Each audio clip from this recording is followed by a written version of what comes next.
Hello there. I want to share some few words from Titus first. Titus chapter 2 and verse 14. It says here that Jesus gave himself for us to redeem us from every lawless deed. The first thing here is to redeem us from every lawless deed and to purify for himself a people for his own possession. To purify for himself a people for his own possession. And the third thing, zealous for good deeds. Redeem us, to purify for himself a people and to make them zealous. These people purified as zealous for good things, for good works, for good deeds, to do good things. That's what Jesus has done, and we can have faith in this, believe it to become a reality for us. That's what Jesus has done for us. What he came to do, to redeem us, to purify us, to be people of God, to be zealous for the work of God, for good deeds. It also says here in Hebrews chapter 9, verse 14 again. Verse 14 of Hebrews chapter 9, the end of that verse, it says, he cleansed us, that's Jesus.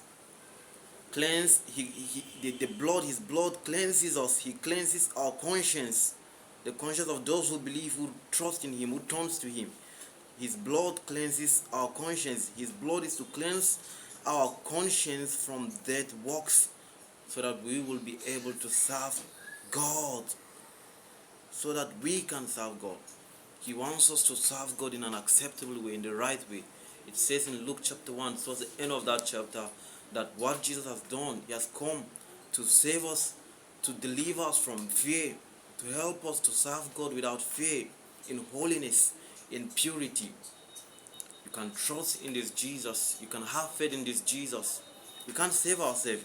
It also says in Titus chapter 2, the same Titus we read some moment ago, verse 12 of that passage, from verse 11, it speaks about grace day, that the grace of God has appeared, bringing salvation to all men. And this grace instructs us to deny ungodliness, to deny worldly desires, to live sensibly, righteously, and godly in this present age. That's what the grace of God can do for us. And it also says in Philippians chapter 2. Let's go to Philippians now, chapter 2. Let's read verse 13. It says there, it is God who is at work in you, both to will and to work for his good pleasure. That's what God can do for us, to work in us, to bring the desire for doing what is good, and to bring the ability to do that. Jesus serves, and there's power in him to make us live as we should before God, to